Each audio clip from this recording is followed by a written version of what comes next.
immediately after Kenya Innovation Week, there was the Jamhuri thing that the president was hosting at KICC. So they come and they're like, oh my God, this is really interesting.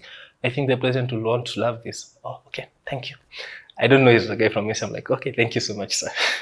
Then they're like, oh, actually, let me have your number and something. The president will be launching a 15 billion tree planting project in a few weeks.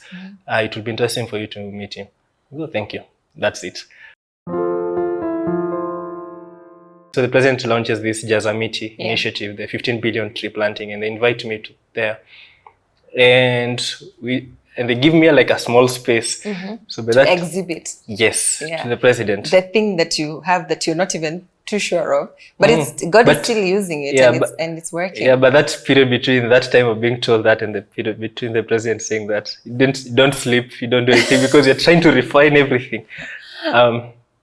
Because obviously you can't give the president something that is not well thought through, and it has to be presentable. Indeed.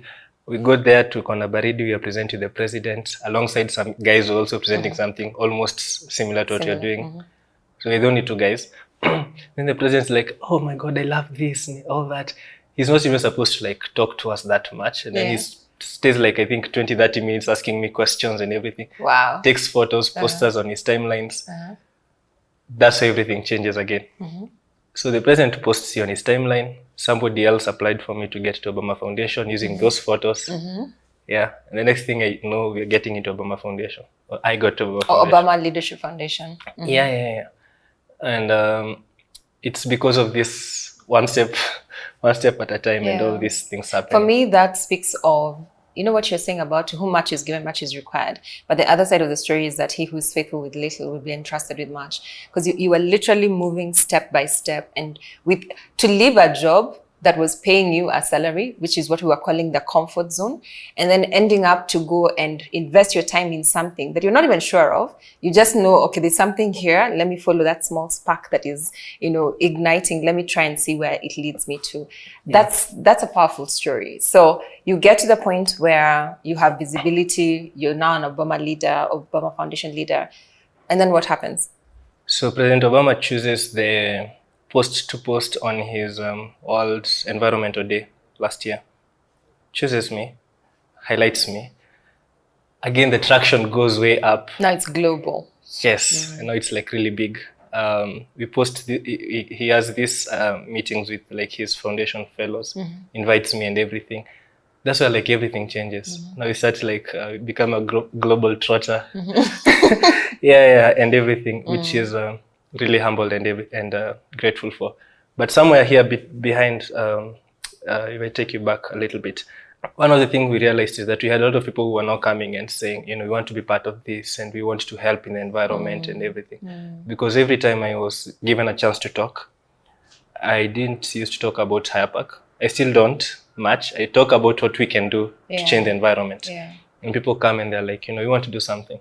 So what happened is that we started this programs to bring community people together to help change the environment.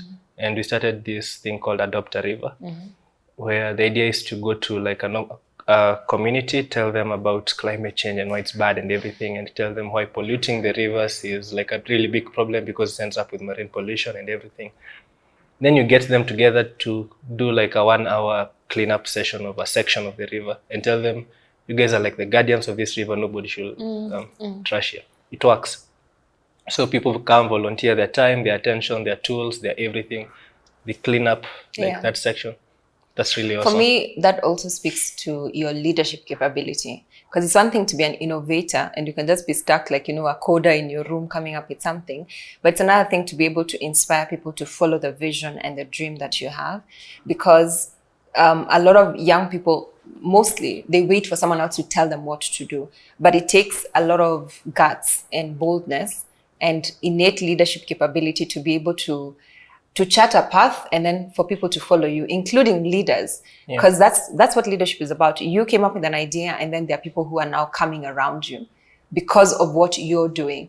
And at this point, I'm intrigued that it's not even like fully developed, but it's still working and you're nurturing it and people are coming. So imagine now when it's fully blown, which I hope you're getting to at some point. Yeah, we are.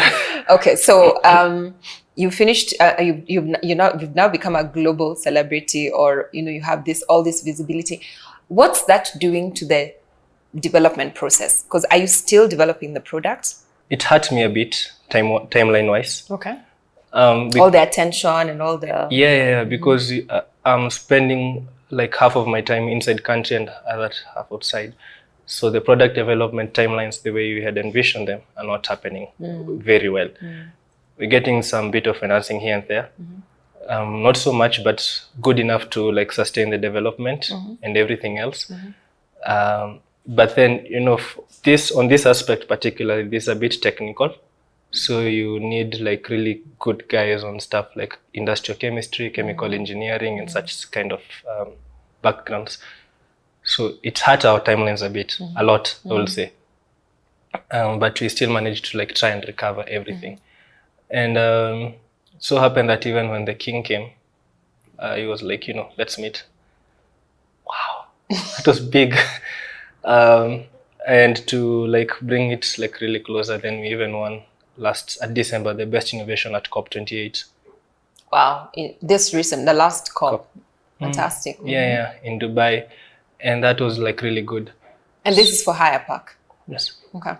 At this point, had you already implemented? Yeah. So we started implementing our things, and that was where we had like a really big problem, because we had people like asking for too much than we can produce. The demand was higher than the supply. Were you still producing from the lab or the facilities in Egerton? Yeah. So we were doing them from Egerton, but we were like supplying them to, because so the idea is to make products that look like plastics and feel like plastics, but they biodegrade. Yeah. And part of the products were the sealing bags. So for these sealing bags, for even us to like test the efficacy and everything else, you give them to farmers, local farmers and agronomists. Ask them to test with the different species and the different kinds of soils and everything, and you see how that works out. Take their learnings, put them back to the lab, make something better. So if the president wants to plant 15 billion in 10 years, but the first 5 years wants to do 5 billion, so $1 billion for each year. Dividing that gives you something in the range of 2-point-something million per day. Per day? That's the demand. So are you saying that at this point you were asked by government to produce the bags? So that's the thing. So when the president posts you on his timeline, you have attention. The right people get to see you because it's obviously almost everyone in the government follows the president. Yeah. And they were like, and the theme last year for World Environmental Day also happened to be getting rid of plastics, something. So we were even invited to like showcase to the country or something. So you have government departments and government ministries asking you for like 300 million, 200 million, 50 million of your pieces. Yes, the bags, and they want that delivered within like 30 days. Oh my God, 300 million in 30 days. How do you do that? It's So let me ask you, because that was, of course, serious demand on one side. Still is serious demand. And have you been able to produce some and deliver? That's what we... Yeah, we started with some, very, very little, because we don't want again to do like mass and then something backfires, and then you gain a bad reputation. And this is from the water hyacinth, and you collect it, like you said in your video, you collect it from Lake Victoria? Naivasha. Yeah, for now we've been using Lake Naivasha, but we've been able to again have some sort of understanding with the Kisumu County government. So we are going to also set up something in Kisumu. The thing is, hyacinth is a problem in more than 70 countries. So far, we've been able to... We have bases right now in 4 different countries. El Salvador, Uganda, Kenya right now, and South Africa. How old are you again? You're running a business that has presence in those countries. Yeah. And actually producing. So in these countries... we are testing out with the hyacinth there in those different countries so that we see how that performs there. So that in case we have like, because you see plastic is a global problem. Yeah. And hyacinth also happens to be like hyacinth is the world's most problematic aquatic weed, according to UNEP. So if we can do something about it in those different countries. Globally, yeah. So when you are producing, in your current production, one of the challenges that we've had in our experience, especially with young people, is when they say that their ideas are either stolen or someone comes to offer to let's say, take a stake in your company. Have you had offers like that? And how have you responded? Yeah, a lot of offers. A lot of offers. I think it's important to have the vision of where you want this to go.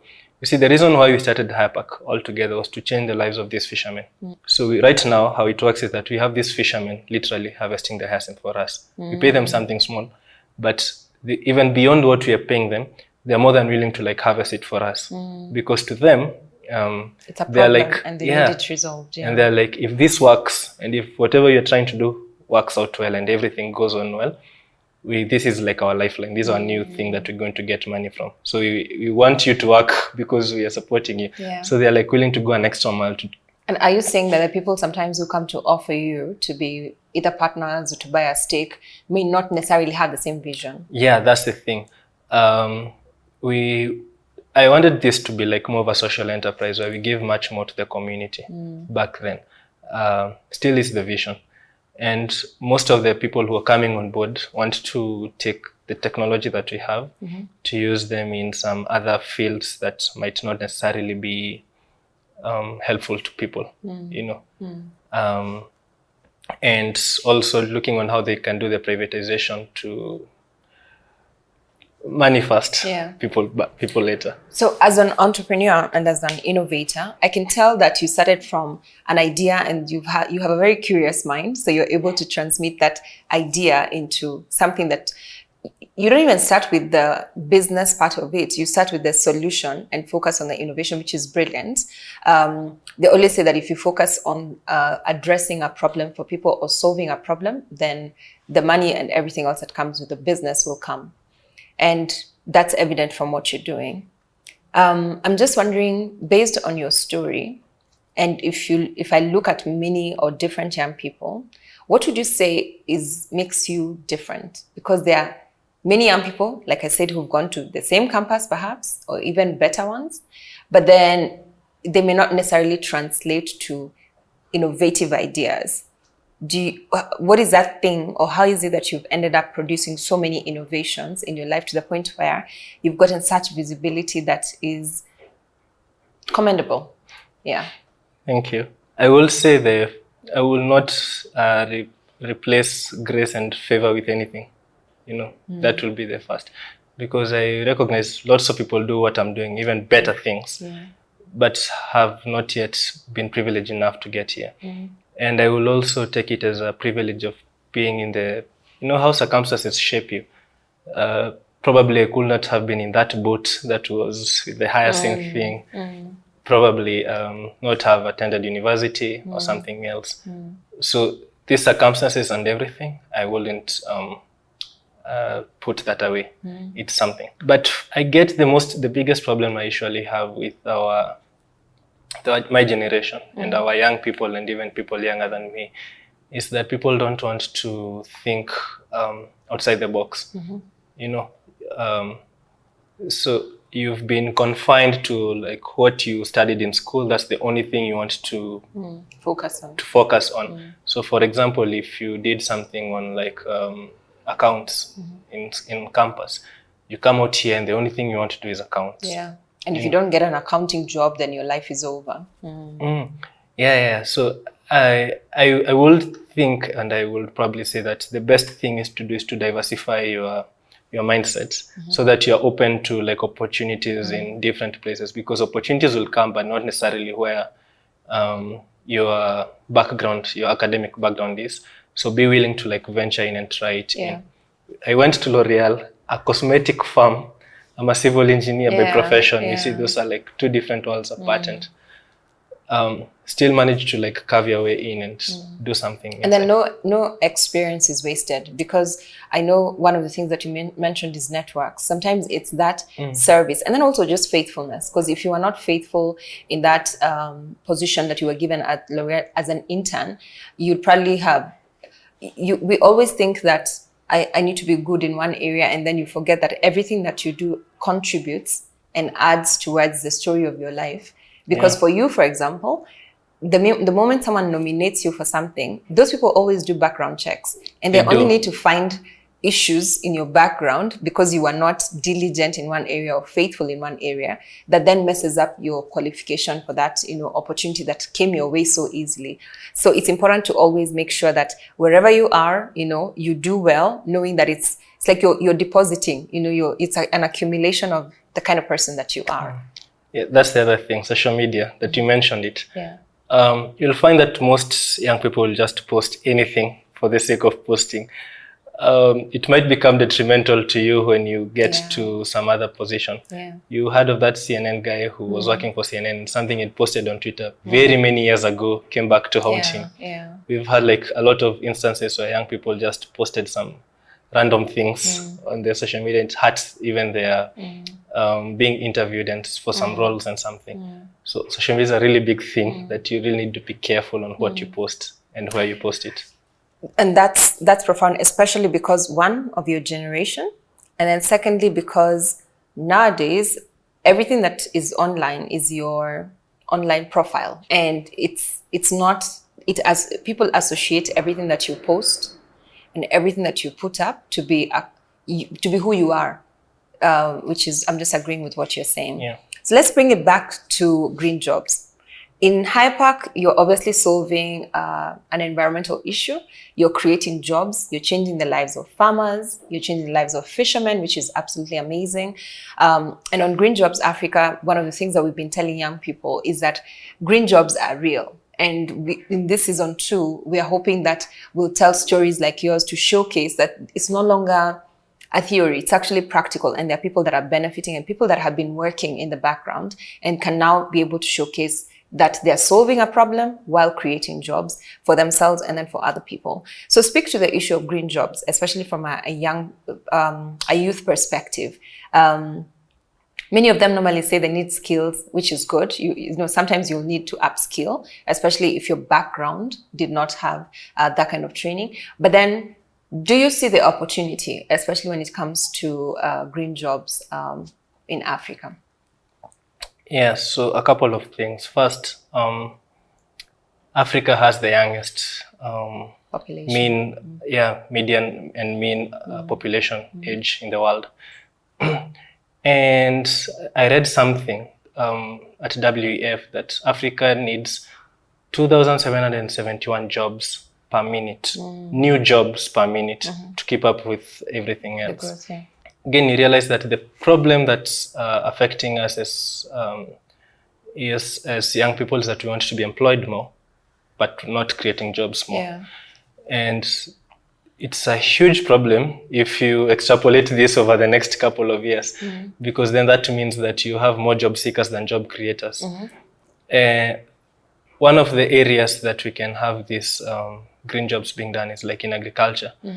But we young people don't want to engage in agriculture because we just think it's shady. It's dirty. It's dirty, yeah. Yeah. So I think, so the first thing for us to do is to, one, realize our potential as young people, being like the majority and everything else, and that we are going to be here for the long run. And that to change our mentality. Yeah. That because people will associate these green jobs to like backwardness rather. They want high office jobs that, you know, you sit on a desk 8 to 5 and do other things. And but the biggest problem that we are going to face as a generation, at least for us, for this century, is climate change. It's going to be the biggest topic in everything. You know, everything will revolve around climate change in one way or another. And we need to find a way that you can pinpoint your skills, your talents, your abilities to do something to solve climate change, and you'll have created jobs for people. Yeah. So if you, or even be relevant. Yeah, you'll be relevant. Yeah, a lot. And you'll find opportunities to make other people relevant as well. Yeah. So I think it's just a way of like seeing how can you connect your skills and your knowledge with what's up in the trending, which in this case is climate change. Because we like it or not, it's going to affect us big time. You know, we are experiencing things that our great-grandparents and so on didn't get to experience. So that's my take on it. Okay. And as we wind up, please speak to the young people, that young innovator who probably has had ideas. They even tried it, like they had, and they produced something, and they're just like, this thing doesn't even look like anything that can solve any problem. Perhaps encourage them, or what would you tell that young person who's an innovator, who has had that brilliant idea or has even tried something, but it's not working? Where do they go from where they are right now? Yes, I'd like to speak to the young innovators and young entrepreneurs. First, be ready for the no's. You'll have more no's than yeses in your career. Learn these social and soft skills, because they're going to matter a lot, more than anything else. Your networks are probably going to be the ones that are going to open doors for you more than you can open for yourself. Have a really good pitch deck, and your pitch deck is going to speak to people who are investors and people who are going to be working with you in your journey and in everything else that you're going to be doing. And every time someone tells you a no or something, try to get why, the feedback, and try to put that together into what you're doing to make it relevant, to make it better. I understand there are a lot of financial issues, especially in this part of the world, the global south. But the thing is, try to look for the best ways so that you can raise financing. We have this thing called the triple Fs: friends, family, and fools. And that's where you first get your capital. That's where you first get the money to do what you want to do. So try that first, and then from there you can now go ahead to the other social investors and impact investors. Thank you so much. So Joseph, I cannot thank you enough.